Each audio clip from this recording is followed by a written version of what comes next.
سبيل الدموع سبيل مريح تنهدى يا صاحي كي تستريح وبث.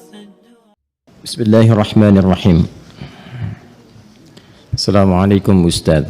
Waalaikumsalam warahmatullahi wabarakatuh. Semoga Ustaz selalu dalam lindungan dan rahmat Allah Subhanahu wa taala. Amin. Semoga Allah memberikan perlindungan dan rahmat kepada Anda dan keluarga lebih baik dari apa yang Allah berikan kepada kami, dan kita diberikan pancaran kemuliaannya. Ustaz, sebelumnya saya minta tolong penjelasan tentang menikah dengan sepupu. Apa di dalam Islam diperbolehkan? Kalau memang dibolehkan, saya mohon penjelasannya Ustaz. Karena saya ada berhubungan dengan sepupu. Kebetulan ayah saya dan ayahnya adik, dan ayahnya adik kakak. Kenapa kebetulan? Ya, emang adik kakak kan, bukan kebetulan. Ya, kebetulan ayah saya dengan ayahnya adik kakak. Ayah saya yang paling tua. Dan kami berdua ingin menikah, tapi terhalang restu orang tua. Karena mereka menikahi sepupu, karena kata mereka menikahi sepupu itu tidak boleh karena masih satu bapak. Kami sudah memberikan penjelasan kepada orang tua, tapi orang tua masih kekeh dengan pendapatnya. Kami hanya ingin halal agar kami terhindar dari maksiat. Kami mohon kepada Ustadz untuk memberikan penjelasan tentang hukum menikahi sepupu. Dan kalau boleh, kami minta tolong divideokan ya Ustadz, agar orang tua kami bisa memahaminya dan memberikan restu kepada kami. Sebelumnya terima kasih banyak ya Ustaz. Syukran, jazakallah. Anda memindahkan beban hidup Anda kepada saya. Tidak apa-apa, ini biasa. Ya, mau dijawab? Yuk kita pakai Quran aja dulu jawabnya. Buka Quran surah ke 33 Al-Ahzab ayat 50. Quran surah 33 ayat 50. Tolong diambilkan kursi satu lagi. Biar duduk. Kursi satu lagi. Minta kursi. Ada? Kita langsung aja ya supaya nggak terlalu panjang. Hukum pernikahan dengan sepupu. Ada sepupu, ada keponakan, beda ya. Baik. Ini kan kasusnya begini. Ada adik kakak, ya. Kemudian masing-masing punya anak, kan? Anaknya ini saling punya rasa, ya, saling mencintai. Baik ya, masih ingat yang pernah saya sampaikan? Bukan 2 tahun lalu, kemarin malam Jumat, ya, baik ya. Dan rasa ini ingin disalurkan dalam bentuk yang halal untuk pernikahan. Menikahi yang yang dicintai, menikahi yang dicintai itu harapan. Tapi mencintai yang dinikahi itu kewajiban. Jelas? Baik ya? Nah sekarang ada harapan enggak untuk menikahi yang dicintai itu? Dia punya rasa cinta antara sepupu ini, ya, anak dengan anak, maka boleh enggak hukum nikahnya? Yuk kita lihat di Quran ya, surah ke-33 ayat 50. Ada ayatnya? Dibaca. A'udzubillahi minasyaitonirrajim. Bismillahirrahmanirrahim. Ya ayyuhan nabiyyu inna ahlalna laka baik azwajaka allati ataita ujurahunna wa ma malakat baik yaminuk mimma afa Allahu alaih. Setelah itu wa banati ammika wa banati ammatika wa banati khalika wa banati khalatika. Terus ya, sampai situ dulu karena sesuai pertanyaan. Baik kan? Wa mar'atan mu'minatan in wahabat nafsaha lin nabi ya. Nah, itu nanti diteruskan ayatnya kemudian. Yuk kita lihat. Saya berdiri sebentar untuk menggambarkan dulu ya sejenak. Wahai Nabi sallallahu alaihi wasallam, dengan keagunganku kata Allah, dihalalkan bagimu untuk menikahi perempuan-perempuan yang kualifikasinya dibenarkan secara agama. Terus ya? Sepanjang engkau siapkan pula, ya, mahar yang engkau siapkan, kemudian juga dibolehkan dengan kualifikasi-kualifikasi tertentu. Jadi dalam pernikahan itu ada yang tidak diperkenankan menikah, ada yang dibolehkan menikah. Nanti yang tidak diperkenankan diantaranya di ayat ke-23 surah keempat itu. Surah An-Nisa ayat 23. Ayo, yang jomblo fisabilillah tuh dituliskan dulu itu, ya. Ada berapa kualifikasi itu? Nanti kalau cari-cari jodoh, jangan memaksa pada yang itu. Ya, itu yang tidak boleh. Hurrimat 'alaikum ummahatukum. Ibumu nggak boleh, ya kan? Kemudian juga saudarimu nggak boleh, ya kan? Nanti ada kualifikasinya sampai dengan yang ke bawahnya, ya. Atau kurang lebih ada 11 yang disebutkan di situ. Itu yang tidak diperkenankan. Nanti ayat 12-nya sebagai tambahan. Jadi yang ayat 23 itu yang disebut dengan mahram. Ayat 24-nya istri orang. Jadi kalau sudah jadi istri orang jangan dipaksa, ya. Paham? Baik, termasuk nanti ada hadis sahih di Al-Bukhari dan Muslim, hati-hati bergaul juga dengan ipar. Ya, karena itu bisa menanamkan panah-panah setan, ya, menghadirkan dalam jiwa itu benih-benih seperti rasa suka. Itu hati-hati, bisa jadi pengantarnya curhat. Ya, lama-lama hilang gitu. Nah, itu yang dipersoalan, ya. Saya tidak ingin lompat terlalu jauh, kita kembalikan. Nah, itu yang dilarang, yang tidak diperkenankan. Yang boleh siapa saja dari jalur kekerabatan. Ya, di An-Nisa ayat 23, ibu nggak boleh, bibi nggak boleh, gitu kan? Bibi, kemudian baik itu dari pihak ibu ataupun dari pihak ayah. Ya, kemudian saudari nggak boleh, sepersusuan nggak boleh, gitu kan? Menantu nggak boleh, ya. Kemudian nanti ada anak-anak bawaan juga dari istri yang dinikahi, itu nggak boleh. Menyatukan, ya, adik kakak itu nggak boleh. Baik, istri orang itu nggak boleh. Di luar itu yang boleh apa? Ya, di luar itu yang boleh apa? Teruskan.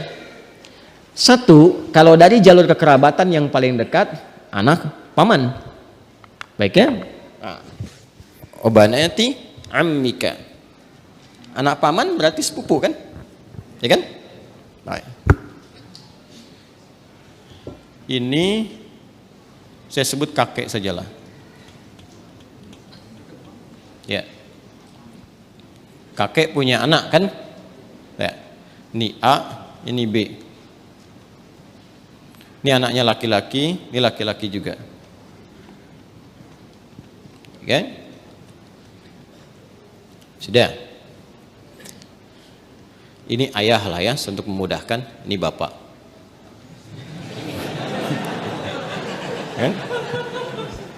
Kan punya anak kan? Berarti jadi ayah. Itu punya anak berarti bapak. A-nya apa? Ayah. B-nya bapak. Jelas? Nah, ini punya anak. Baik ya? Ini X. Yang ini ya kan? Ini Y. Baik. Yang ini perempuan Y. Yeti misalnya kan? Ya. Ini Safi. Ya. Kalau dia punya anak beberapa, misalnya Safi, Messi, misalnya siapa lagi ke bawah, misal. Ini laki-laki. Ini perempuan. Nah, ini sepupuan kan? Ini kan? Ya. Halo? Ini dengan ini sepupu ya? Baik. Nah, ini Yeti dengan Safi ada rasa saling mencintai. Ingat, mencintai dengan menyukai itu berbeda. Suka, semua bisa disukai, tapi tidak setiap yang disukai itu harus mencintai. Jelas ya? Baik. Sama dengan begini, tak kenal maka tak bukan, ta'aruf. Ya. Karena tidak harus yang dikenali itu disayangi. Anda kenal istri tetangga, apakah harus sayang padanya? Tidak kan? Paham ya? Baik, jadi kenal itu tidak harus sayang. Halo? Paham? Nah, tapi kita menyukai siapapun harus suka dalam konteks kebaikan. Tapi tidak selalu yang disukai itu harus dicintai. Cinta itu diikat dengan nilai-nilai yang baik. Karena itu bagus pertanyaannya. Ingin tahu rambu-rambu agama. Supaya tidak keluar dari nilai-nilai itu, supaya tidak masuk dalam jerat-jerat setan. Apa hukumnya kemudian kalau ini ingin menikah dengan ini? Ini ada anak paman nih. Ini kan kesini paman kan? Ya kan? Ini ada anak pamannya nih, anak pamannya. Apa hukumnya kalau saya ingin menikah dengan anak paman? Maka dijawablah kemudian di Al-Ahzab tadi di ayat yang ke-50. Wa banati ammika wa banati ammatika. Ya, wa banati khalika wa banati khalatika. Am itu paman dari ayah. Khal paman dari ibu. Ammah, ammatun ya, itu bibi dari ayah. Jadi ayah misalnya punya saudari perempuan, bibi kan? Ya, baik. Ibu kan punya juga ya, saudari ya. Nah, dari ibu itu disebut dengan khalun dan khalatun, dari ayah disebut ammun dan ammatun. Jelas? Baik. Jadi hukumnya kalau ingin menikah antar sepupu boleh-boleh saja karena ini bukan mahram. Ya. Jelas? Sampai sini boleh. Kalau ditanya apakah boleh menikah antar sepupu? Boleh. Sepanjang tidak ada sebab-sebab lain yang mengharamkan itu. Apa sebab-sebab yang lain? Ini hukum asalnya boleh. Tapi nanti ada sebab-sebab lain yang menjadikan terlarang. Misal, ini hukum asal boleh, tapi ternyata ibunya Safi misalnya saat Safi lahir, ASI-nya macet. Maka minta kepada ibunya Yeti untuk bisa di-share ASI-nya. Ya kan? Halo? Ada yang salah? Share, like, and comment, ya kan? Baik. Kalau ini kemudian mendapatkan ASI yang sama dari ibunya Yeti, ya, sini ada ibu misalnya. Jadi saudari atau saudara sepersusuan. Dia walaupun sama-sama sepupu tidak menjadikan keduanya boleh menikah karena ada hubungan mahram birradha'ah. Tapi kalau di luar itu aman misalnya, bukan saudara atau saudari sepersusuan dan tidak ada faktor-faktor lain yang menjadikan ini terhambat, maka boleh-boleh saja. Tidak ada masalah di situ. Jelas? Sekalipun ada kebolehan, tapi tetap ditempuh dengan cara yang terhormat. Ya, jadi tidak boleh misalnya kawin lari, capek, sambil lari nikah gitu kan? Tidak, jangan. Tetap sekarang cari cara untuk memahamkan dengan cara yang baik dan bermohon kepada Allah kalau memang diniatkan ibadah, niat ibadah dengan cara yang benar, dengan cara yang baik, sifatnya nanti akan dibimbing oleh Allah dengan cara yang baik. Ada doanya untuk melembutkan hati orang tua misalnya, ditampakkan nilai-nilai kebaikan. Jadi kalau ada penolakan dengan karakter, dibalas dulu dengan akhlak. Biasanya akhlak itu melembutkan hati. Ya, Anda misalnya datang kepada ibu, ibu nolak, nggak usah yang itulah, cari yang lain misalnya kan. Dan Anda merasa itu baik buat Anda misalnya, taat dulu aja pada ibu, jangan dibantah dulu. Nggak usah pakai tapi walaupun meskipun, udah. Ya, taati saja dulu. Begitu Anda taati baik, lalu tampakkan nilai-nilai kebaikan, doa sampai lembut hatinya. Ya, demikian calon pasangan juga nanti mendoakan juga, memberikan akhlak yang baik. Ketika kelembutan itu ada, maka cara kita kemudian berkomunikasi akan berbeda dan hasilnya tidak sama dengan yang pertama. Paham sampai sini? Baik. Jadi jangan bergantung ya yang bertanya pada video ini untuk dibawa kepada orang tua. Ya. Ini jawaban Ustadz Adi misalnya, tidak ya. Bagi saya tetap hukum aja yang didahulukan. Ini hukumnya boleh, tapi akhlak itu yang diutamakan. Paham sampai sini? Baik. Nah, supaya tidak keliru memahami, kalau kita teruskan itu ada kalimat khalisatan laka min dunil mu'minin. Ada kekhususan untukmu. Teruskan ayatnya ya, teruskan ayatnya.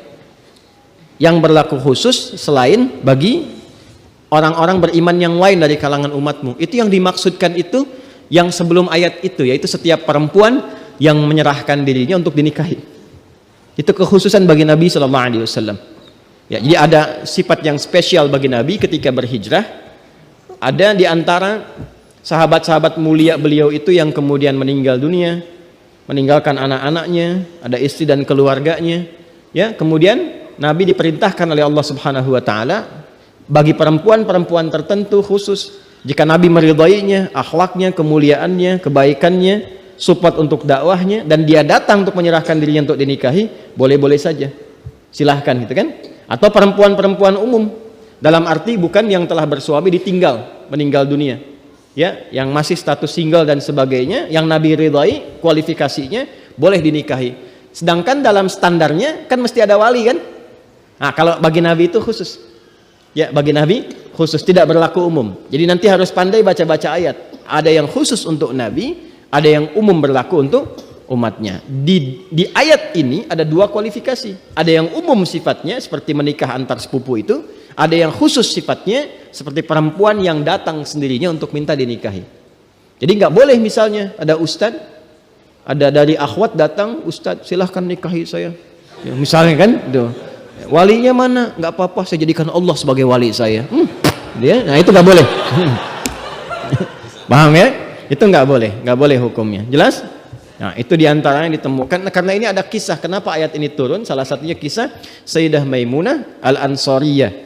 Ya, ada kisah menyebutkan demikian. Ada kisah menyatakan Zainab Al-Ansariyah datang kepada Nabi SAW, menyerahkan diri beliau untuk dinikahi. Jika memang ada nilai-nilai kebaikan yang bisa disupportkan untuk dakwah Nabi, maka direspon dengan turunnya ayat ini.